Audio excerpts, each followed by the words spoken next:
좌우에 계신 분들과 인사 한번 해보실까요? 메리 크리스마스. 크리스마스는 그리스도에게 마스, 미사, 예배를 드린다, 그리스도를 예배한다, 그런 뜻입니다. 예수님께서 탄생하신 성탄을 기쁘고 즐겁게 맞이하는 마음으로, 밝은 마음으로 하나님께 예배합니다. 메리 크리스마스입니다. 다시 한번 인사해 보겠습니다. 메리 크리스마스. 복음서에 보면은 마태, 마가, 누가, 요한복음 이 네 복음서에 보면은요, 각각 저마다 예수 그리스도의 탄생과 관련된 말씀을 하고 있습니다. 마태복음과 누가복음은 비교적 자세히, 마가복음은 사실 바로 예수님의 공생애를 언급합니다. 또 요한복음은 조금 더 영적인 차원에서 예수님에 대해서 말씀하고 있습니다. 마태복음에 나오는 예수님의 탄생 이야기에는, 탄생에 관한 말씀에는 동방 박사들이 등장을 하고요. 누가복음에는 세례 요한의 출생 예고와 함께 친척벌인 세례 요한의 탄생과 함께 또 목동들의 경배 이야기로 기록이 되어 있습니다.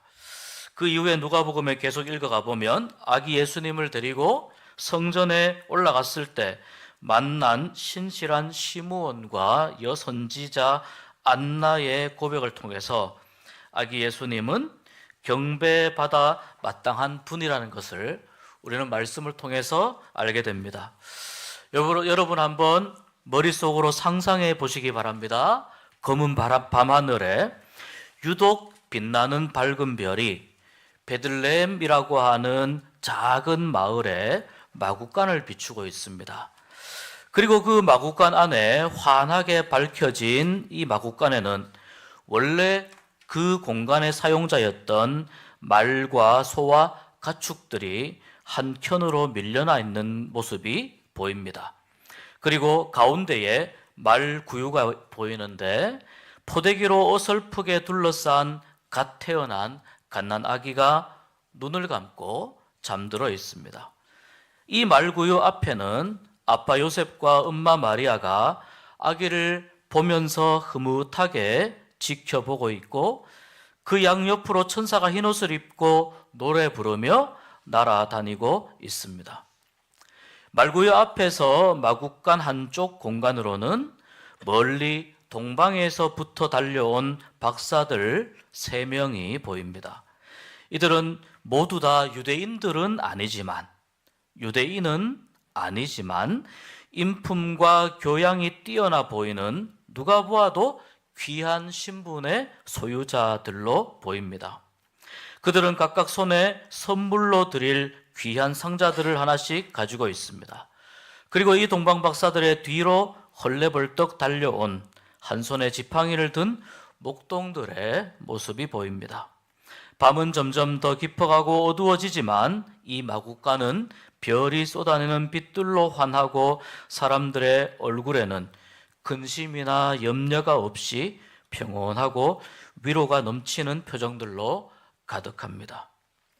아기 예수님이 탄생하신 그 밤의 모습을 상상해 보시고 한번 그려보시기를 바랍니다.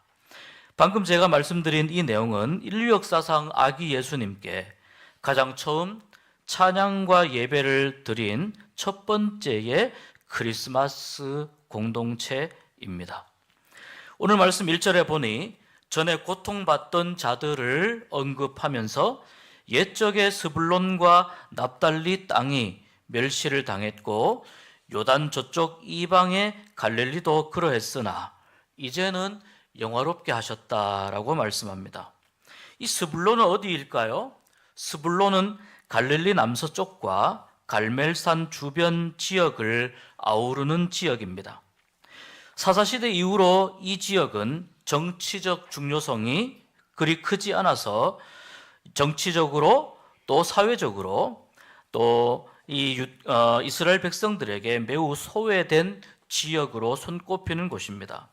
납달리는 갈릴리 호수 북쪽에서 헬몬산의 남쪽 경사면을 차지하고 있어서 북이스라엘 왕국의 최북단 국경을 이루고 있습니다. 이렇게 국경이 있다 보니 중앙정부와는 많이 떨어져서 국가의 혜택을 제대로 받지 못했고 또 그 덕분에 외세의 침입이 잦았던 곳입니다. 이곳에 거주하던 주민들은 시도 때도 없이 쳐들어오는 침략자들로 인해 고통과 슬픔의 나날을 보냈을 것입니다. 이스라엘은 예루살렘을 중심으로 국가가 형성되고 또 안정적인 주거 환경이 조성되었습니다.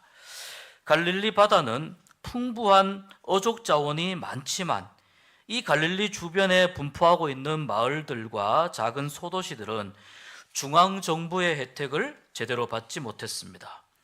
게다가 이들이 예배를 드려야 하는 성전은 남쪽인 예루살렘에 있었기 때문에 이들은 1년에 몇 번씩 그 예루살렘에 있는 성전에 예배하기 위해서 먼 국경지대에서 또한 무관심의 지역인 스불론 이런 쪽에서 하나님께 예배하기 위해서 장거리 여행을 해야만 했습니다. 그러니 이 납달리 스불론을 포함한 갈릴리 주변의 거주민들은 상대적으로 소외되었고 실제로 예루살렘에 사는 거민들보다 훨씬 더 서민적이고 가난하며 혜택을 받지 못하는 삶을 살게 된 것입니다. 그래서 1절과 2절에 해변길과 요단 저쪽 이방의 갈릴리를 영화롭게 하셨느니라는 말씀과 흑암에 행하던 백성이 큰 빛을 보고 사망의 그늘진 땅에 거주하던 자에게 빛이 비치도다라고 예언합니다. 흑암에 행하던 백성이 큰 빛을 보았다고 했는데 이 큰 빛이 무엇일까요? 바로 예수 그리스도의 탄생입니다. 예수님의 탄생 때문에 흑암에 행하던 백성, 사망의 그늘진 땅에 거주하던 이들에게 모두 삶의 소망을 가지게 되는 큰 빛을, 그들의 마음과 그들의 생각과 그들의 삶을 비추어주는 그 큰 빛을 이제 이들이 만나게 되었다. 더 이상의 소외감도 없고 더 이상 외면받지도 않는 이 큰 빛을 만나게 되었다라는 의미입니다. 예수님께서 이 소외된 땅에 찾아오셔서 나사렛을 중심으로 성장하셨고 또 갈릴리 바다를 중심으로 사역한 것을 볼 때 우리는 이 1절, 2절에서 언급하는 이 지역들과 이 지명들은 예수님의 나타나심과 예수님의 사역으로 인해서 하나님의 영광을 보게 되었다. 그런 말씀입니다. 영적으로는 밝은 빛이 비치는 이 이사야의 예언이 700년이나 지나서 이루어지게 되었다라는 말씀입니다. 그러니까 오늘 이 말씀은 예수 그리스도의 탄생에 관한 이사야 선지자의 예언인데 방금 말씀드린 대로 700년 전에 예언되었던 말씀이 아기 예수의 탄생으로 인해서 그 말씀이 이루어지는 것을 백성들이 보게 될 것이다. 예수 그리스도를 만나고 예수 그리스도를 찾아가고 예수님을 통하여 삶의 위로와 희망과 소망을 얻게 되는 이러한 모든 주님으로 인한 모든 하나님의 은혜와 은총을 누리게 되는 이 일들이 바로 흑암의 빛을 비추는 것과 같은 모양으로 보여졌다. 이렇게 설명할 수가 있습니다. 오늘 우리가 이 말씀의 제목을 가지고 우리가 하나님께서 우리에게 주시는 말씀의 그 은혜를 잠시 생각을 해 볼 텐데요. 크리스마스 공동체, 베들레헴 말구유에서 태어나신 예수님의 영광을 마주하고 찬양하게 된 이 첫 번째 예배를 드린 크리스마스 공동체, 이들은 누구인가에 대해서 좀 생각해 보도록 하겠습니다. 오늘 말씀해 보면 동방박사도 나오고요, 또 목자들도 나옵니다. 그런데 이들은 이 크리스마스 공동체에 등장하고 있는 이 동방박사들이나 목자들은 정상적이고 일반적인 유대인은 아닙니다. 먼저 동방에서 온 박사들을 보겠습니다. 그들은 별을 보고 신기한 별의 움직임에 이끌려 예루살렘 근처까지 오게 되었습니다. 이들은 아마도 이 페르시아의 천문학자들이거나 혹은 그 지역의 작은 나라를 다스리는 왕들이었을 가능성이 높습니다. 또는 그러한 작은 나라를 다스리는 왕이면서 천문을 살피는 그러한 학자들의 입장이었을 수도, 신분을 가지고 있었을 수도 있습니다. 그런데 이들이 헤롯 왕이 머무는 궁전으로 찾아가서 이렇게 이야기합니다. 여기 유대인의 왕으로 나신 이가 어디 계시냐? 우리가 동방에서 그의 별을 보고 그에게 경배하러 왔노라. 이 말을 어디에서 하고 있냐면 헤롯 왕이 다스리고 있는 헤롯 왕의 궁궐에서 하고 있는 거예요. 자, 이게 무슨 뜻이냐면 현재 이 지역을 다스리는 왕은 비록 분봉왕이지만 헤롯이 이 왕궁을 차려놓고 거기에서 다스리고 있고 자기들이 이야기하고 있는, 마주 대하면서 이야기하고 있는 그 사람이 헤롯 왕인데 그 왕 앞에서 다른 왕을 찾는 것입니다. 헤롯이 듣고 이렇게 생각했을 겁니다. 유대인들의 왕은 나밖에 없는데 이들은 도대체 누구를 찾는가? 헤롯이 잠깐 어안이 벙벙하고 굉장히 이 말을 듣고 어색했을 것입니다. 많이 의아했을 것입니다. 이 동방박사들은 과연 이 헤롯 왕 앞에서 유대인의 왕 이야기를 하면 그것이 헤롯에게는 반역이 된다는 것을 모르고 한 이야기일까요? 아니면 헤롯이 왕이라는 사실을 애써 인정하지 않고 이 이야기를 한 것일까요? 유대인의 왕이 어디서 태어났느냐? 우리에게 그 위치를 가르쳐 달라. 또는 먼 나라 페르시아에서 왔기 때문에 이쪽 유대인들의 분위기와 정서를 잘 모르고 그만 실수로 유대인의 왕이 어디서 태어났는지 우리에게 가르쳐 달라. 이런 이야기를 하고 있는 것일까요? 의도가 어떠했든지 간에 동방박사들의 이 말 한마디에 유대인의 왕이 태어난 곳을 우리가 찾고 있다는 이 말 한마디에 헤롯 왕궁이 벌집 쑤신 듯 시끄러워졌다가 다시 잠잠해지기를 반복합니다. 그리고 헤롯 왕이 사람들을 부릅니다. 혹시 이 동방박사들이 이야기한 것에 대해서 자료를 가지고 있거나 정보를 알고 있는 사람이 있으면 이야기를 하라. 제사장들과 서기관들을 급하게 불러 모아서 이것이 도대체 무슨 이야기이냐 물어봅니다. 그때 이들이 열심히 성경을 살피다가 미가서 5장 2절에 베들레헴 에브라다야 너는 모든 고을 중에 작지 아니하도다 라고 하는 이 말씀 구절을 찾아내고는 이들이 헤롯 왕에게 보고합니다. 아마도 이 동방의 박사들이 우리에게 와서 찾고 있는 그 유대인의 왕이 태어난 곳은 예루살렘이 아니라 아마도 베들레헴일 가능성이 높습니다. 그 말을 전해주게 됩니다. 헤롯 왕의 마음속에는 불편한 그러한 마음이 있습니다. 내가 지금 왕으로서 건재하고 있는데 이들이 새로 태어난 왕을 찾는다니 얼마나 불편하고 얼마나 기분이 나빴겠습니까? 여기에 더하여 헤롯 왕은 조금 더 잔인한 생각을 하게 됩니다. 이 동방 박사들을 먼저 보내고 나서 그들이 돌아갈 때에 다시 왕궁에 들러 그 위치가 어디인지를 나에게도 좀 알게 해달라. 그럼 나도 가서 당신들처럼 그 새롭게 태어난 왕에게 나도 경배하겠노라. 이렇게 이야기를 합니다. 이 이야기는 사실 헤롯 왕이 꾸며낸 이야기이죠. 헤롯 왕이 지금 굉장히 불편한 심기를 감추면서 아기가 태어난 그 지역을, 그 장소의 정보를 알게 되면 그 아기의 목숨을 빼앗으려고 하는 그러한 마음을 가지고 사실은 동방박사에게 이 이야기를 한 것입니다.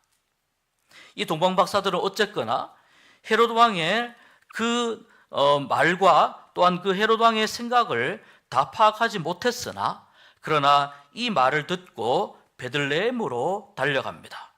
그리고 베들레헴으로 가다 보니 그들이 페르시아에서부터 동방에서부터 쫓아오던 별이 바로 그 베들레헴에 멈춰서 있는 것을 보게 됩니다.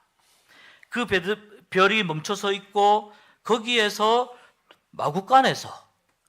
별이 멈춰서 있는 그 마구간에서 태어난 아기를 만난 후에 바로 이 아기 때문에 우리가 여기까지 왔구나 깨달으며 아기에게 예물을 드리면서 경배와 예배를 드립니다. 동방 박사들과의 이 만남에서 대화 가운데에서 유대인들과 정부의 고위 관료들도 많이 있었을 겁니다. 그들 또한 성경이 말씀한 베들레헴이라고 하는 지명을 아마도 들었을 겁니다. 그런데 그럼에도 불구하고 유대인들 중에 어느 누구도 이 동방 박사와 함께 예수님이 태어나신 마구간을 방문했다는 사실이 기록이 없습니다. 오직 유대인이 아닌 동방에서 온 박사들만이 이 마구간을 방문했을 뿐입니다. 누가복음서에 등장하는 목자들은 어떻습니까? 그들은 밤에 밖에서 양을 치고 있었습니다. 야간 근무를 하고 있었다는 거죠. 만약 이 목동들이 야간 근무를 하지 않았다면 아마 그들은 천사들을 만나지도 못했을 것입니다. 결과론적인 이야기지만 당시의 목동들은 그렇게 인정받는 사회적 신분이 아니었습니다. 그럼에도 누가복음에 나오는 목자들은 자기의 일에 최선을 다하는 사람들이었습니다. 천사가 나타나는 모습에 두려워 떨지만 곧 천사들이 전해준 메시지를 듣고 즉시 일어나 베들레헴으로 달려갑니다. 그리고 이제 막 태어난 어린 아기가 누워있는 것을 보며 천사들이 한 이야기가 잘못된 말이 아님을 확인하게 됩니다. 물론 한밤중이었겠지만 그 밤에 아기 예수의 탄생을 직접 듣고 보고 찾아가서 예배한 사람들은 사회적으로 그렇게 영향력 있는 사람도 아니고 대단한 위치에 있는 사람들도 아닌 목자들이었습니다. 이 또한 그 시대의 유대인들 중에서 낮은 자리에서 살아가는 사람들이었습니다.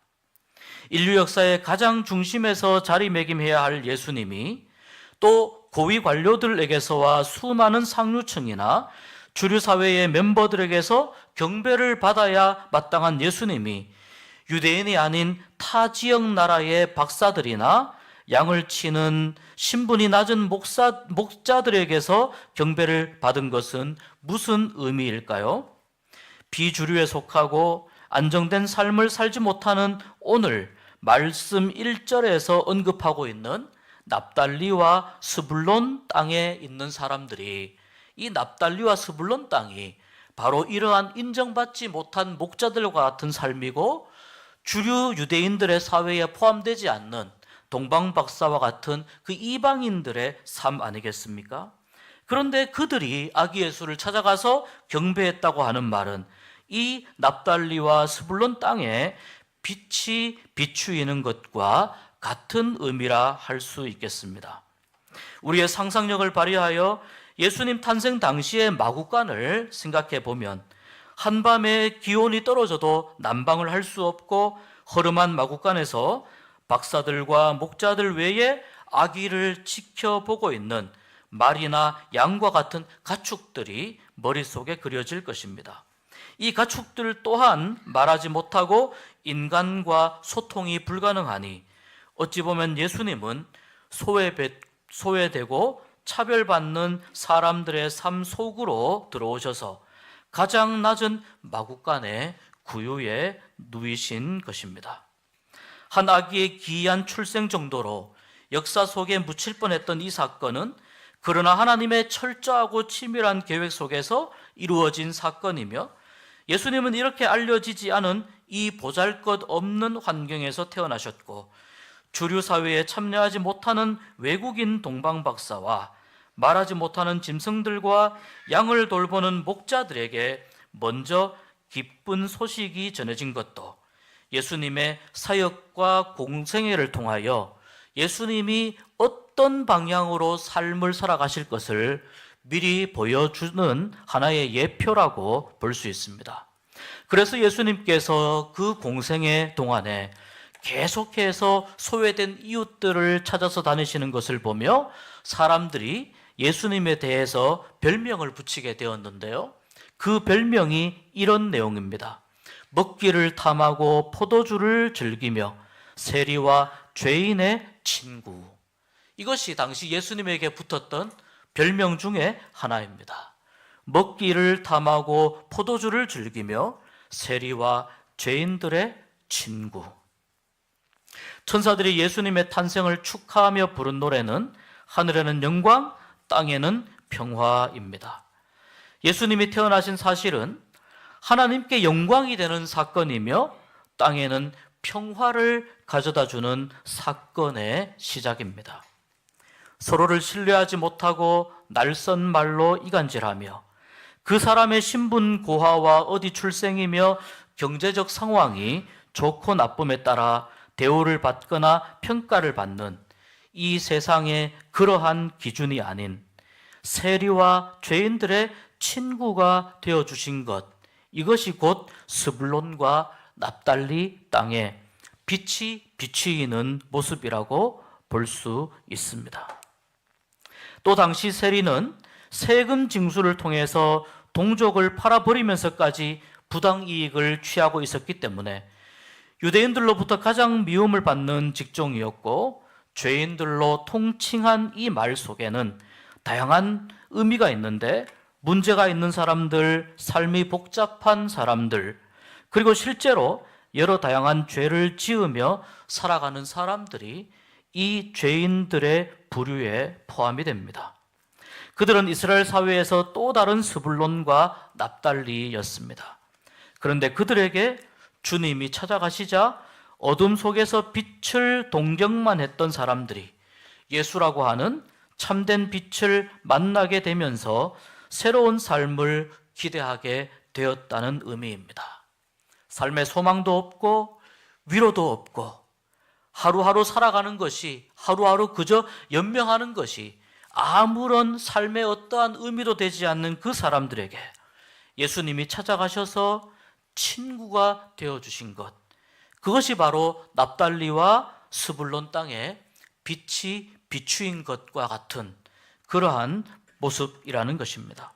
오늘 나신 예수는 아직 아기의 모습을 하고 있지만 예수님 때문에 동물농장 같은 마국간에 평화가 깃들게 되고, 서로의 출신과 성분은 다르지만 예수님께 경배하고 찬양하는 그 시간은 하나님이 주시는 참된 평화를 누리는 시간이 되었습니다. 이것이 첫 번 크리스마스 공동체가 함께 공유할 수 있었던 첫 번째 크리스마스의 풍경입니다.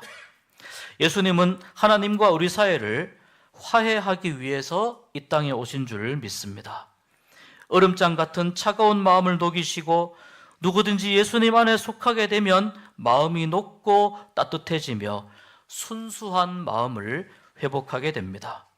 일면식 하나 없고 서로를 연결할 연결고리 하나 없는 마국간에서도 동방박사와 목자들은 예수님께 경배하였습니다. 서로는 알지 못했지만 그들 가운데에 바로 예수님이 계셨기 때문에 그들은 예수님께 집중할 수 있었고, 우리 안에 계시는 예수님을 체험할 수 있는 은혜를 누리게 되었습니다. 오늘날 우리는 처음 크리스마스 공동체와 같은 그러한 경배를 드리고 있을까요? 그 어떤 욕심이나 어떤 이기심이나 어떠한 다른 사람을 모함하거나 또는 잘못된 생각으로 서로에게 상처를 주고 아픔을 주는 그러한 삶을 초월해서, 그러한 삶을 넘어서 우리는 정말 우리 안에 와 계신 예수님 때문에 기뻐하고 감사하고 우리 안에 와 계시는 예수님만을 바라보며 이 첫 번 크리스마스 공동체가 드렸던 그러한 순수하고 이기적이지 않은 그러한 예배를 우리는 다시 회복할 수 있을까요? 순수한 찬양과 진실한 예배로 하나님을 경배하며 예수님이기 때문에 내가 양보할 수 있고 내가 좀 더 이해할 수 있고 내가 조금 더 물러설 수 있고 용서할 수 있는, 희생할 수 있는 그 처음 공동체가 드렸던 그러한 예배의 모습을 우리는 다시 회복할 수 있을까요? 2000년이나 지났지만 예수님은 변함없이 우리를 사랑하시고 끊임없이 우리의 마국간에서 태어나십니다. 하나님이 기쁘시게 받으실 그 예배는 우리의 예배에서 이기심과 욕심을 떨쳐버리고 마음을 비워 겸손히 하나님의 구원의 약속을 기다릴 때에 가능한 줄 믿습니다. 땅만 바라보며 살던 인생에서 하늘을 보며 하나님의 약속을 기다리고 누리는 공동체가 될 때에 우리는 이 첫 번 크리스마스 공동체가 드렸던 이 순수한 예배를 회복하게 될 줄 믿습니다.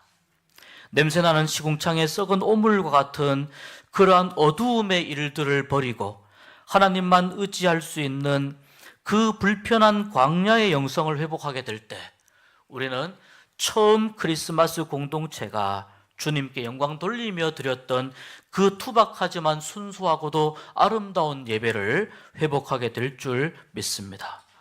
우리 모두가 서로를 지적하고 난도질하는 잔인한 칼날 같은 눈초리를 거두고 잃어버린 정직과 진심을 담은 눈빛으로 오직 예수님만 바라볼 때 처음 드렸던 순수한 찬양과 아름다운 경배가 우리의 삶 가운데에서 온전히 회복될 줄로 믿습니다.